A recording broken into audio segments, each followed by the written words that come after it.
ambrol hilang. Ini umat Islamnya kocar kacir, ini kocar kacir. Seluruh dunia yang memang itu pergerakan dari orang-orang non Muslim, mesti arah kocar kacir, kehilangan induk.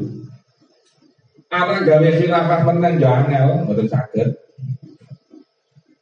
Akhirnya kiai salah satu jalan keluarnya adalah kita kembangkan nasionalisme itu, berwaton minal iman itu, sehingga wong Indonesia atau wong Hindia Belanda yang mayoritas beragama Islam ketika akan kehilangan induk maka disatukan dalam negara kebangsaan, disiapkan kebangsaan ini. Sehingga buat ini proses kenapa kemudian sampai saat ini kita semua harus memegang NKRI. Jadi bagian khilafah Islamnya hancur, kita tidak punya induk, negara waktu dipimpin oleh Hindia Belanda, wong Londo. Piye carane kudu kekuatan kebangsaan dikuati. Nah niku. Lajeng niku 24 runtuh nggih. Runtuh 25 ternyata gerakan-gerakan Wahabi keras sudah mulai masuk di Indonesia dan di Haramain, Mekah dan Madinah. Terjadi pengusiran, perusakan dan pembunuhan terhadap kelompok lain Wahabi, maka Nabi Muhammad dihancurkan seperti yang ini pun maklum pengajaran institusi Quran ini lah. Saya dateke para ulama dan bangkit. Lanjut lagi. Saat itu para ulama kemudian membentuk komite Hijaz untuk mengembalikan ketertiban peribadatan di Haramain serta untuk melindungi makam Nabi Muhammad SAW dan sahabat yang hendak dihancurkan. Untuk memutus delegasi itu lalu didirikan organisasi yang dinamakan Nahdlatul Ulama dengan Kiai Hasyim Asy'ari sebagai Rais Akbar. Sebab nek ra duwe organisasi, utusan ini orang ditompo kali mriko. Boten ditompo. Lah, perbandingan sekedip. Coba kita lihat tujuan dari NU mulianya ke sebelumnya sendiri mas.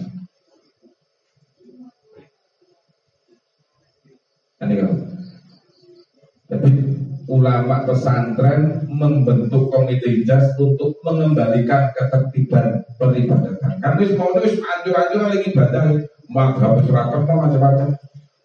Ya, niku wis carane dipaksa lagi ibadah di Mekah Madinah, padahal Mekah Madinah akan menjadi pusat peribadatan soalnya kalau Ka'bah ono haji.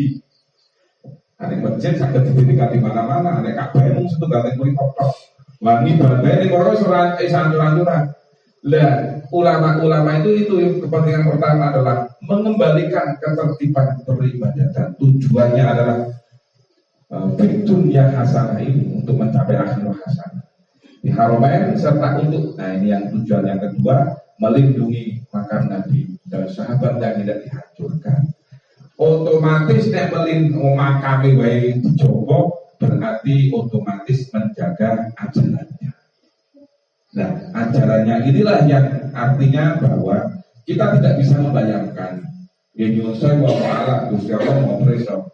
Tapi jika seandainya kok waktu itu di Mekah Madinah yang menjadi pusatnya Islam, kok nang kono ngibadah sakarepe dhewe, ora ditata, wis ngono tempat sejarah hancur, makanya Kanjeng Nabi hilang gara-gara ulah segelintir orang yang ada ambisi nafsu dan sebagainya dan ulah macam-macam. Ya mungkin kita tidak akan merasakan kehidupan seperti sekarang ini. Saat ini mohon kita misalnya latihan haji umroh tekan sarane Kanjeng Nabi wae wis legone ora jamaah. Wae semangat keagamaannya timbul dan lain sebagainya. Nah ini salah satu bukti perjuangan ulama Nusantara, yaitu untuk melindungi, untuk menjaga peribadatan dan segala akhirnya harus memutus beliau ke sana. Lanjutlah hari ini. Komentarnya ada. Komite Hijaz memutuskan dua hal, meresmikan dan mengukuhkan Komite Hijaz dengan masa kerja sampai delegasi yang akan dikirim menemui Raja Ibnu Saud dan mengirimkan delegasi ke Kongres Islam di Makkah. Adapun yang dikirim adalah Kiai Wahab Hasbullah dan Syekh Ahmad Ghanaim Al-Misri. Jadi loro utusan dari ulama Nusantara ini dikirim untuk kedua tempat. Siji nemoni rajane langsung, sing loro tetap. Yang kedua tugasnya adalah mengikuti komite itu, mengikuti kongres umat Islam itu. Rajane yo ditekani, kumpulannya ditekani. Yes, padha karo ning masyarakat e duwe lah kapile. Ana rapat, ana napa, kan biasanya dua kali to ada ning bisa ning masyarakat. Awake dhewe ingin ngegulke nanggon rapat, wis komunikasi sih karo sing nyekel kekuasaan kan itu. Sama seperti artinya ulama-ulama sudah berikan contoh. Kemudian membentuk ini untuk menggunakan prinsip dasar organisasi takbir, membentuk sebuah jamiah organisasi yang bernama Nahdlatul Ulama dengan tujuan untuk membina terwujudnya masyarakat Islam berdasarkan akidah atau paham ahli sunnah wal jamaah. Tokoh-tokoh besar adalah NU adalah Kiai Hasyim Asy'ari, juga Kiai Abdul Wahab Abdullah, Bisri Samsuri, ini tiga serangkaian nih Mbah Hasyim. Garwane Mbah Bisri niku adike Mbah Wahab Hasbullah. Ya, garwane Mbah Bisri, garwane Mbah Bisri Samsuri niku rayine Mbah Wahab Hasbullah. Nah, sing hebat Gus Dur niku dadi presiden ya ora disangka. Tapi Gus Dur itu padahal dia niki Gus Dur niku langsung tedak turunin Mbah Hasyim Asy'ari, Mbah Wahab Hasbullah, Mbah Bisri Samsuri. Niku tekane teng Gus Dur niku. Pada tahun 1999 Gus Dur jadi presiden, ya memang beliau memang punya titisan dari tokoh yang mendirikan bangsa ini dan ikut memperjuangkannya. Tapi boten namung putune Mbah Hasyim Asy'ari boten. Tapi tiga orang itu, dan tiga orang itu akan tokoh yang kelihatan di Nahdlatul Ulama. Ya Ridwan Abdullah, ya Asnawi, ya Maksum, ya Nawawi, Basud dan lain sebagainya. Ini tokoh-tokoh yang besar. Lanjut Mas. Deklarasi Komite Dan mohon diberlakukan kemerdekaan bermadhab. Ini coba kita bayangkan, ya saat ini lah di Indonesia, NU ini pula madhabnya atau sekawan itu lebih. Nah, biar jelas seandainya tidak ada perjuangan ulama-ulama Nusantara, maka di Makkah dan Madinah ada pemaksaan dalam amaliyah peribadatan agama Islam. Niki sing marake dadi pecah. Padahal Gusti Allah niku lak sampun maringi pinten-pinten dalan sing jenenge wonten perbedaan itu asalkan tidak sampai pada hal-hal yang prinsip. Nah, biar niku dipaksa. Akhirnya utusan dari ulama Nusantara berhasil menjadikan kemerdekaan bermadhab. Memohon untuk tetap dinamakan tempat-tempat bersejarah yang terkenal, sebab tempat itu tersebut diwakaf untuk masjid. Dasarnya jelas, masjid miliknya umat Islam semuanya sudah diwakafkan. Jadi alasannya jelas, ada diwakaf masjid, kemudian itu harus dijaga bersama. Memohon agar disebarluaskan jumlah biaya tarik haji. Ini juga penting, sebab kalau tidak jadi ulama Nusantara juga sudah memikirkan secara ekonomi dan keadilan. Coba kita bayangkan haji nek dimonopoli niku ya gampang banget. Wong haji kuwi nggo sak ngalam donya wong Islam niku nggone mung siji tok ning Mekah niku. Lah sakniki nek apa-apa niku dimonopoli sana kan kita ya repot. Nah, bentuk perjuangan para ulama kita adalah ya terbuka. Biaya haji itu terbuka dan sampai sekarang pun menjadi manfaatnya ada. Jika kita tidak tertindas, aja misalnya, orang ketika ditekan dalam ibadahnya, maksudnya dipaksakan, itu kan dampaknya ada dua. Satu, menimbulkan fanatisme yang tidak rasional. Wajib budaya satu juta para harus fanatik semangat. Padahal ini jadi sih unggah-unggahnya ini kepentingan bisnis.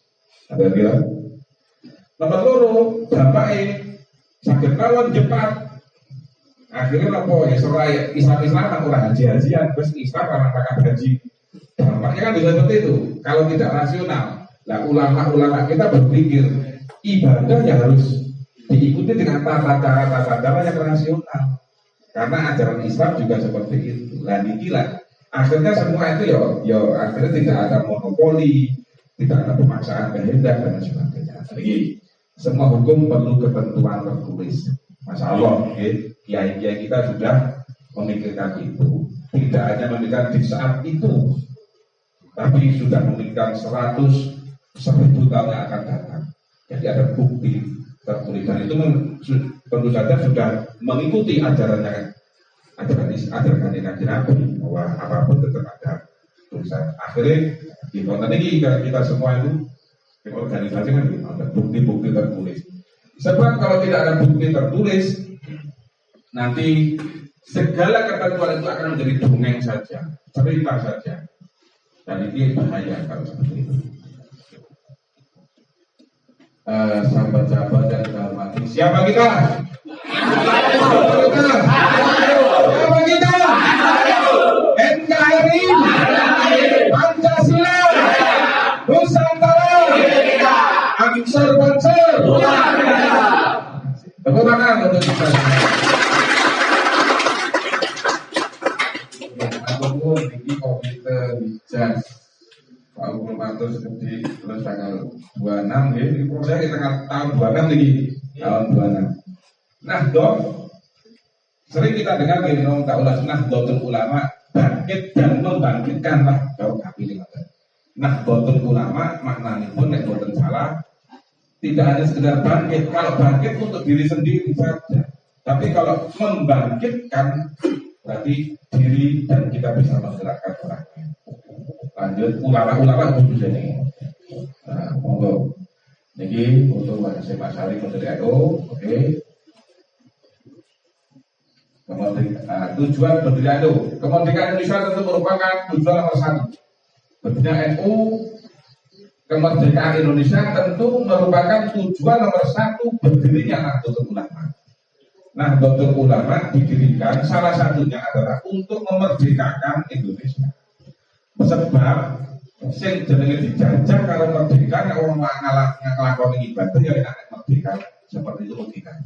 Umat Islam menuju ke jalan itu. Umat Islam tidak leluasa bergerak sebelum negara kita merdeka. Ini kemerdekaannya pada 10 tahun 26. Berarti kita tahu tidak dari merdeka 19 tahun. 19 tahun sebelum Indonesia merdeka sudah ngendika kekaten. Dan tahun 28 baru ada Sumpah Pemuda. Lanjut.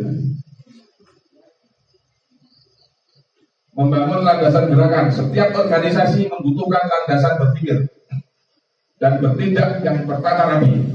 Maka sebagai organisasi yang formal, NU menetapkan statunya, ADRT-nya dalam bentuk Muqaddimah Qonun Asasi. Muqaddimah Qonun Asasi yang ditulis Hadratus Syekh Kiai Haji Hasyim Asy'ari menjadi rujukan bagi Nahdliyin dalam menjalankan gerak organisasi. Lanjut, tetap baik. Dua setengah. Tekan ada berapa mas? Setengah sekelas ya. Petikan Qonun Asasi. Niki pidato di bahasa langsung.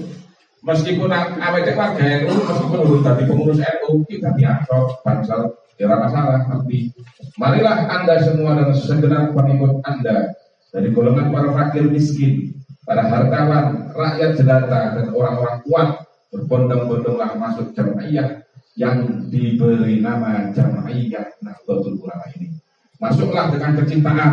Ini yang pertama. Ajakan semuanya berarti ada rasa percaya diri, keyakinan dari beliau Hadratus Syekh untuk meyakinkan kita. Yang pertama, kita semua senang masuklah di NU dengan penuh kecintaan,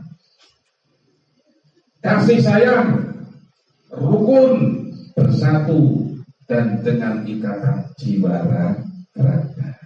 Sebab ilmu ulama sing kita terompokan awake dhewe urip nang donya ora nang donya tok ya tekan akhirat jiwa raga.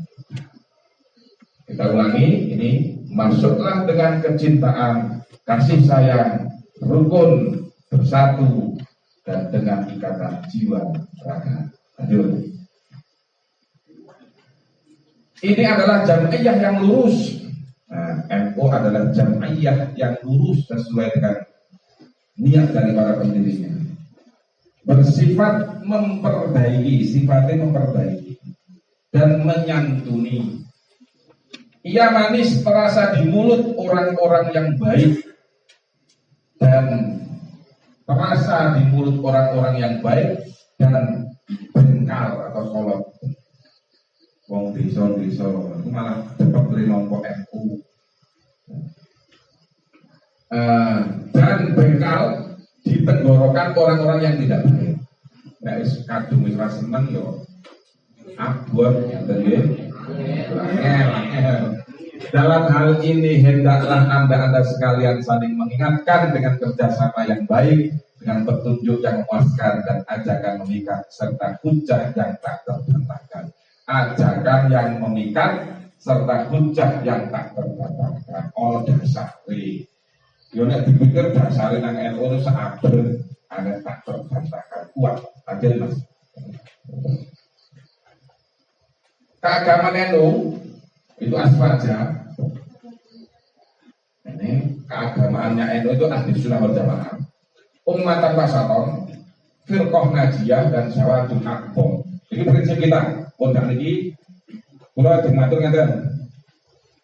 Nah, kalau dari proses berdirinya nih, mulai 1916, apa ini mulai 1918, 1919, 1924, 26, 25, 26, gitu. Itu berdiri. Mau jelas niku nggih, wis ngadeg tujuan ono, pasti wis kerja karo dhewe. Jadi jangan Mbah Hasyim niku nggih boten namung riyen, nggih tekan sakniki. Karena sampai sekarang konun asasi ini masih digunakan dalam Nahdlatul Ulama sampai sekarang. Nah, satu abad NU akan disambut, makanya foto Mbah Hasyim sering ditampilkan akhir-akhir ini. Karena ingin membangkitkan lagi dalam nuansa satu abad NU. Jadi berlaku sampai sekarang, setiap kali ada muktamar NU, kolon asasi pasti dibaca. Karena itu adalah pangandikannya beliau Habibullah. Kalau sudah itu, kemudian kita memahami yang lebih dalam lagi. Apa sih nak NU ini? Kita tercatat di NU adalah tentu saja jelas keagamaan. Keagamaan di NU adalah ahli sunnah wal jamaah. Dan ahli sunnah wal jamaah itu ciri-cirinya nopo antaranya telu niku, ummatan wasaton, firqah najiyah dan syawatul akbar. Lanjut lagi. Dasar konsepnya ummatan wasaton, kita moderat. Wakadzalika ja'alna ummatan wasaton litakunu syuhada'a 'alan nas wa yakunu rasulu 'alaikum syahida. Iki wong diatur kuno wis ora usah ulangi menang wis apal kabeh wis ngerti kabeh. Mak nggih atosipun teng ayat niku nggih kita waos mawon ben oleh ganjaran maca Quran. Dan demikianlah aku ciptakan menjalankan sebagai umat yang moderat, adil, agar kamu menjadi saksi atas manusia dan agar Rasul menjadi saksi atas perbuatanmu. Jelas kita akan posisinya umat wasaton itu seperti itu. Ini bagi Sabtu Ma'arif kita akan maknani. Ajak firqah najiyah jelas ya, kita golongan yang selamat. Langsung artinya mawon beribu, umatku akan terpecah menjadi 73 golongan. Semua ada di neraka kecuali satu golongan. Para sahabat bertanya, siapakah mereka wahai Rasulullah? Beliau menjawab, golongan yang mengikuti apa yang aku dan sahabat lakukan. Jelas nanti proses ahli sunnah wal jamaah jelas ini sampai ke sahabat dan sampai ke hari Nabi. Sahabatul A'zam, sungguh umatku akan terpecah menjadi 72 golongan. Semua ada di neraka kecuali golongan yang mayoritas. Ini mayoritas. Dan survei membuktikan tekan saat ini seluruh dunia yang beragama Islam, surveinya tetap mayoritas ahli sunnah wal jamaah. Tekan Indonesia pun konten Indonesia. Lah tapi ngomong sing sendiri niku memang yo kenceng banget. Pintar-pintar kenceng wis macam-macam koyone akeh. Nah iki sing malah bingung awake dhewe kadang gampang tergoda. Kalau kita yakin sebetulnya kita adalah sawadul akbar. Lanjut mas, kelompok mayoritas. Aswaja NU jelas ya, akidahnya Asy'ariyah, Maturidiyah, fikihnya adalah Hanafiyah, Hanabilah, Malikiyah, dan Syafi'iyah. Tasawufnya adalah Abu Hamid Muhammad Al-Ghazali. Syadili. Kunci kita dalam Aswaja NU adalah akidah, fikih dan tasawuf. Insya Allah biar berbunyi pun apa banget apa nih. Dan ini yang kita perjuangkan dan kita yakin. Lanjut.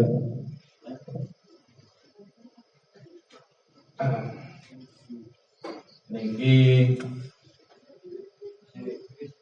wangen niki ya. Tawassut itu prinsip-prinsip kita. World view itu apa ya? Karena nek diwaca dalam era global itu ya. Tawassut kita punya sikap tawassut, tawazun, tasamu, iktidal dan amar ma'ruf nahi munkar. Ini pegangan kita 5. Tawassut moderasi. Sekarang Kementerian Agama mulai yang kemarin yang dipimpin oleh Pak Lukman Hakim Saifuddin kemudian diteruskan Jinten. Nanti lagi ketua umum kita Gus Tutut itu sedang menggalakkan moderasi agama. Tawasud. Jadi ngapunten ketika kita bersikap tawasud ini memang ya kudu cerdas. Tawasud niku lah apa jenenge di tengah. Kalau ngendikane Mbah Kiai Said Agil Sirot, wong nek nang tengah kowe kudu cerdas. Nah, dan ini yang harus kita pegang. Karena orang di tengah itu akan menjadi penyeimbang. Pun jenengan saat ini kita keluargane lah. NU itu prinsipnya tawasud di tengah. Seorang bapak ketika menghadapi istrinya, suami pada istrinya dan anak-anaknya harus bersikap di tengah kan kudu mikir.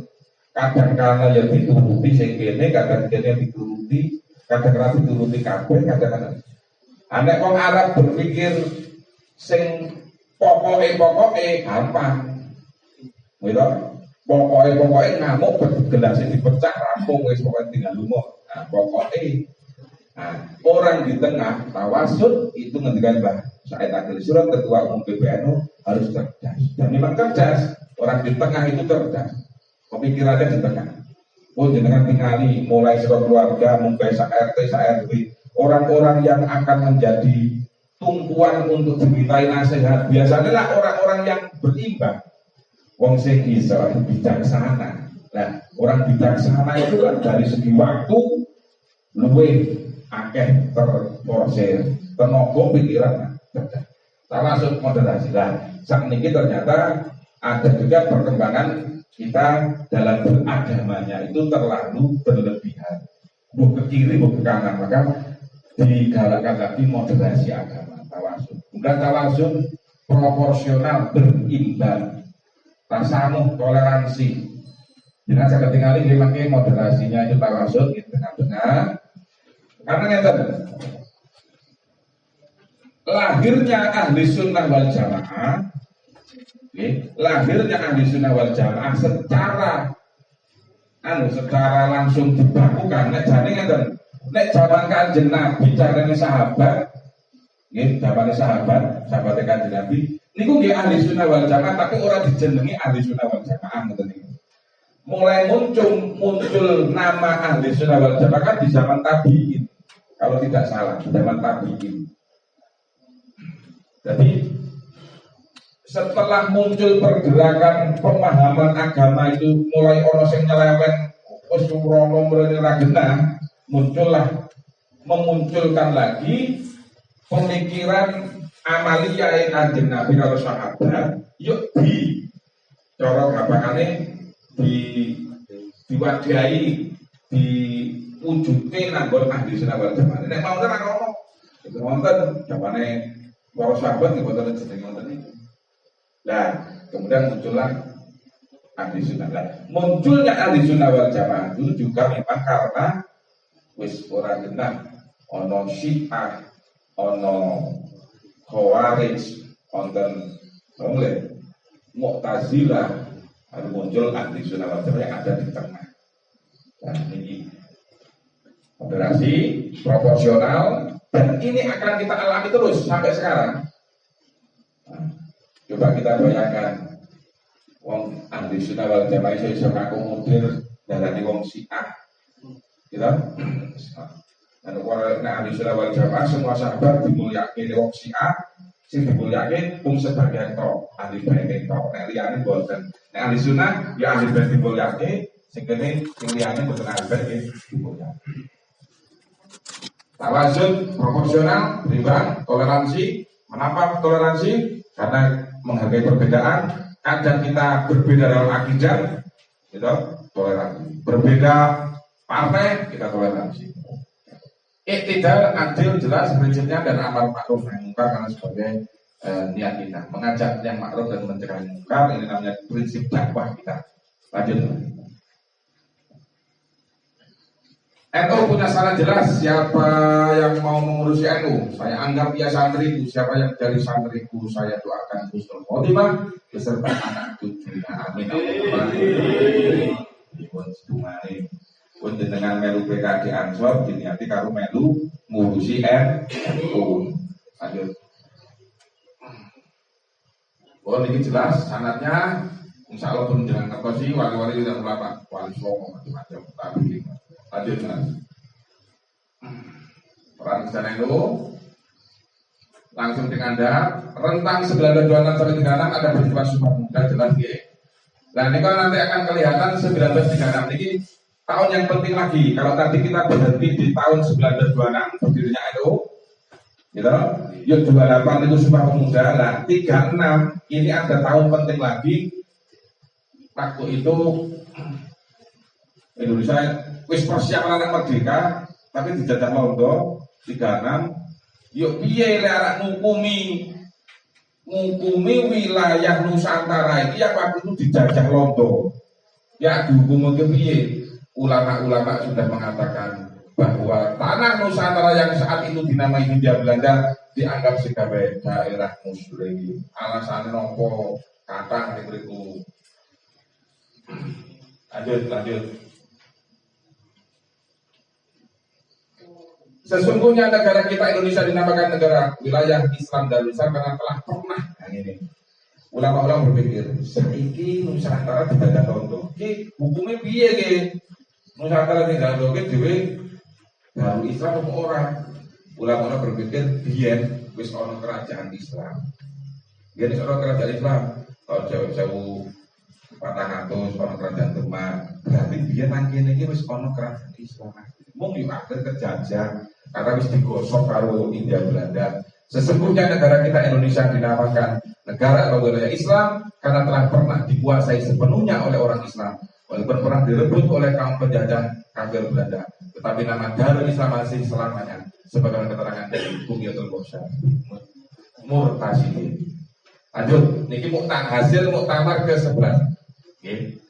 Tahun 36. Nah, akhirnya alhamdulillah 45 merdeka. Sejak berhentinya Kolonial tekan itu akhirnya mengeluarkan resolusi siap prosesnya ya memerdekakan itu. Jadi memunculkan organisasi NU sampai bulan merdeka ini tidak bisa dipisahkan. Sebab ono didirike tujuannya anak merdeka Indonesia. Dan orang sembarangan tadi NU diberikan ini Kiai sudah berpikir arah merdeka Indonesia. Jelas sama konsen yuk Indonesia merdeka.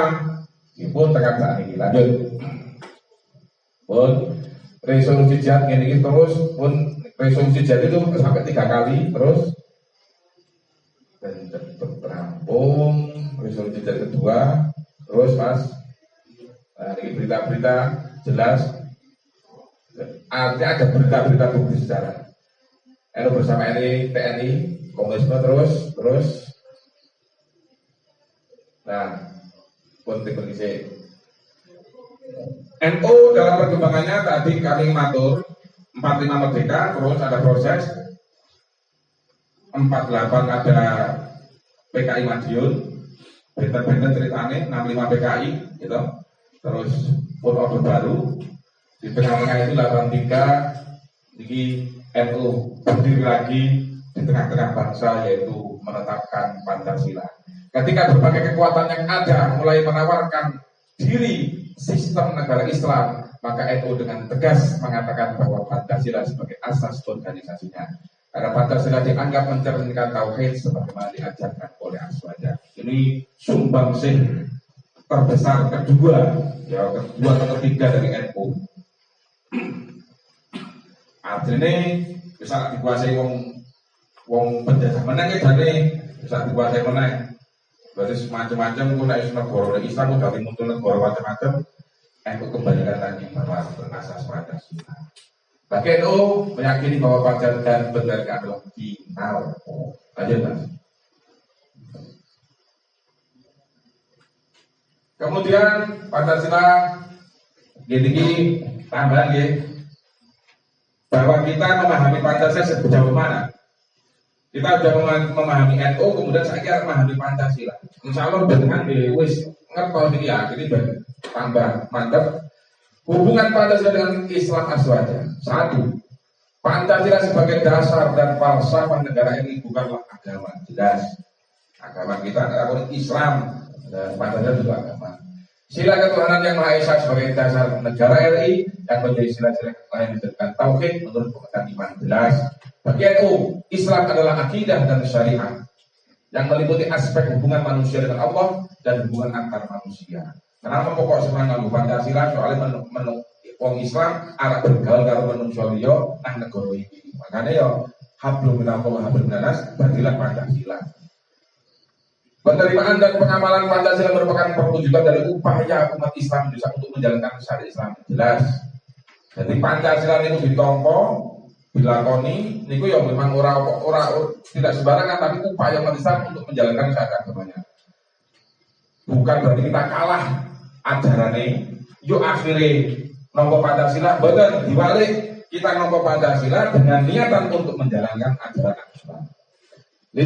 Sebagai konsekuensi dari sikap di atas, NU berkewajiban mengamankan dari penting pengertian yang benar tentang Pancasila dan pengamalannya. Jadi duit tanggung jawab ini. Situ Bondo, Desember 1983, masa Orde Baru. Lanjut. Nah, 84 kembali ke kita, ini jelas, ini tidak bisa kita hilangkan ya. Zaman Mbah Harto nih, 84, coba gampang ini terjadi banyak sekali. Politik itu sudah dikuasai oleh Orde Baru, gitu.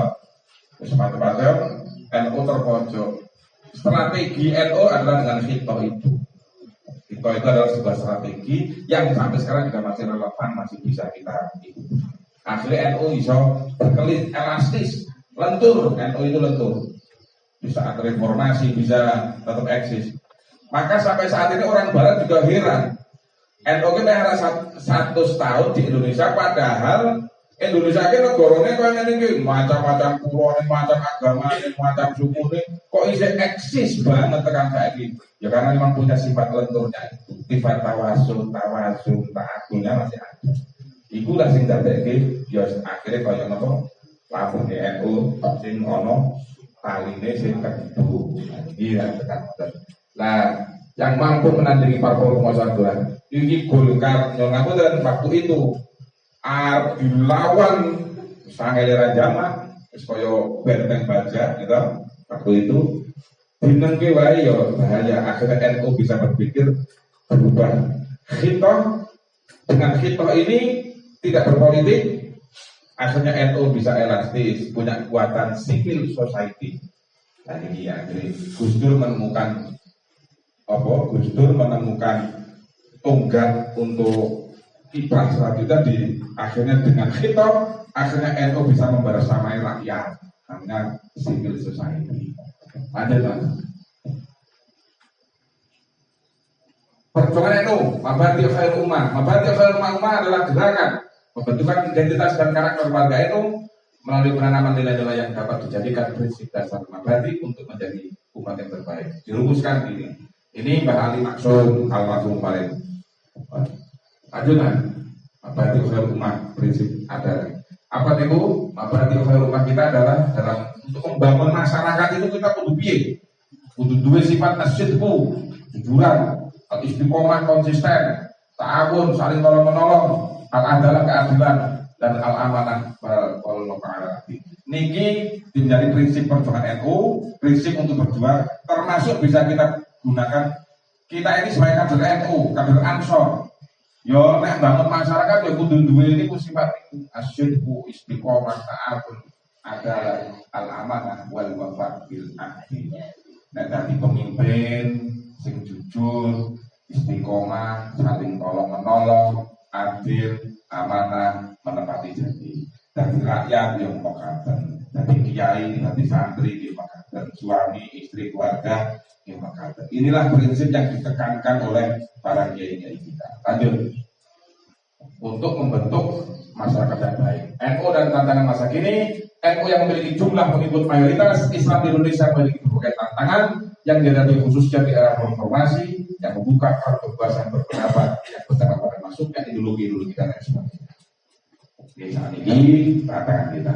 Saya kira itu nganurin di selingan ini mungkin ada hal yang mau ditanyakan, diskusikan. Menurut saya. Oh, saya mau mulai tekan tamu sedikit meneng. Ini sih penting. Yes, paling posisi jenengan kali kula sami. Kula niki dadi pengurus ranting NU kelurahan dari Dono, Kecamatan Projo. Tapi desa niki diamanati dadi wakil sekretaris PCNU Kabupaten Projo juga. Kula tanya iki dari pengurus ranting NU. Jadi dari desa ranting NU, MBCNU, PCNU, PBNU, PBNU.